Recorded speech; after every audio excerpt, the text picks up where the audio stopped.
पिड़िया के क्षेत्र में जा रहे थे, मतलब आपस मूवमेंट कर रहे थे, तो उसी समय हमारे एक जवान का मतलब आईडी ब्लास्ट हुआ। इंजरी हो चुकी है, उसको पैदल तय करना, तो उसको हमारे पास सुविधा उतना नहीं रहता था। फिर उसके बाद भी स्ट्रेचर में उठा करके उसको फिर हम अपने जिला मुख्यालय में लाए थे। उसमें जितने थे पूरा घेर के हम लोग एनकाउंटर चालू हो गया था, दोनों साइड से फायरिंग चल रहा था। और धोखे में पहुंच गया कि वहीं बगल में नक्सली भी है, कि सर कहाँ से नक्सली फायर कर रहे हैं। तो वो जवान जैसे बोलते बराबर हेड शॉट लगा सर सीधा। जब तक उसके पास राउंड था तब तक फायरिंग करते रही हो। उसमें 2 शहीद हो गए थे। दादी जी भी हमारे साथ हैं। मुकेश दादी जी, मैं आपसे एक उस जवान का अनुभव जानना चाहता हूं, जब वो नक्सली एरिया में जा रहा होता है, जब उसको मालूम होता है कि उसके साथ कुछ भी हो सकता है, अपने साथियों के साथ जा रहा होता है, तो कभी कोई आपका ऐसा अनुभव जो आप हमारे दर्शकों के साथ शेयर करना चाहें कि हाँ ये चीज़ ज़रूर है जो आज मैं बताना चाहता हूं कि कब मैंने ये महसूस किया। कोई ऐसी जगह जहां आपको लगा हो कि ये तो अब पता नहीं आगे क्या हो सकता है, कोई ऐसा अनुभव? सबसे पहले सबको नमस्कार सर। मैं 2008 में जिला बल में भर्ती हुआ था सर, सिपाही के पद पे। तो उस समय से टीम चला रहे हैं। तो उस समय गतिविधि नक्सलियों का बहुत ज़्यादा था 2010-11 में।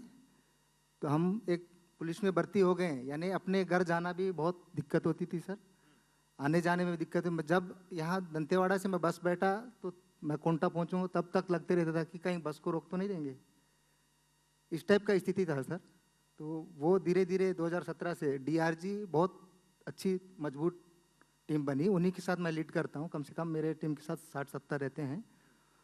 तो एक अभी जो आपने पूछे थे, बहुत अच्छा सवाल पूछे थे सर। उसमें हम लोग पिड़िया के क्षेत्र में जा रहे थे, मतलब आपस मूवमेंट कर रहे थे, तो उसी समय हमारे एक जवान का मतलब आईडी ब्लास्ट हुआ। आईडी ब्लास्ट होने के बाद सर तो एक पैर उसका पूरा छितरा हो गया। तो मैं उसमें बहुत वो लगा कि इसको किसी भी हालत में बचाना है जी। तो कैसे करके बचाया जाए इनको। आगे सामने एम्बुश भी है और इधर आईडी ब्लास्ट भी हो चुका है। तो उसमें हम लोग टीम बना के फिर उसको सर वहाँ से आपको कम से कम 12-13 किलोमीटर उसको पैदल तय करना है।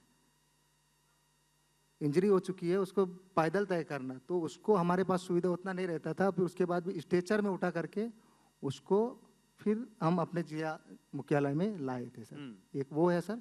एक 2018 में मेरे साथ हुआ था, वो मुठभेड़ 6 से 7 नक्सली उसमें ढेर हुए थे, जिसमें मतलब 12 फीट दूरी नक्सली उसमें जितने थे पूरा घेर के हम लोग एनकाउंटर चालू हो गया था, दोनों साइड से फायरिंग चल रहा था। और धोखे में पहुंच गया कि वहीं बगल में नक्सली भी है, तो वो फायर करने लगी। तो 2 पहले घायल हुए थे सर। तो उसमें हम भी थे, सामने आमने सामने दिख रहे थे, तो पता नहीं चल रहा था, जंगल झाड़ी था, तो यहीं पास से मारी का मत सोचने में टाइम लग गया। तब तक एक जवान पीछे से आए कि सर कहाँ से नक्सली फायर कर रहे हैं।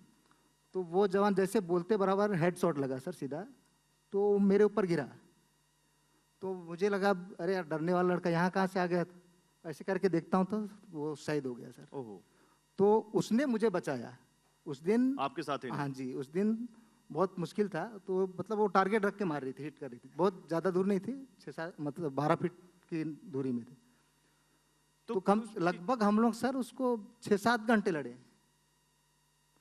जब तक उसके पास राउंड था तब तक फायरिंग करते रही हो। उसमें 2 शहीद हो गए थे, हम लोग 3 घायल। उसमें जब नज़दीक से फायर कर रही तो मैं गिरने टूटा फेंक रहा था, तो मेरा पैर उठ गया था, तो सीधा शूट की मेरे पैर में हिट हो गया, मतलब यही मैं जानना चाहता हूँ, जहन में तब क्या चल रहा होता है जब एकदम सामने आप देखते हैं कि मौत खड़ी है या कुछ भी हो सकता है? क्या चल रहा होता है उस वक्त आपके जहन में? सर उसमें दोनों साइड, अगर वो उसको मौका दे दिए तो वो हिट कर देगी सर। तब तक हम कहाँ है तो उसको अच्छी तरह से अपन ही स्ट्राइक करे तो अच्छा रहेगा। वो दिमाग में लगाए रहते हैं कि किसी भी हालत में इसको न्यूट्रलाइज करना या सरेंडर कराना।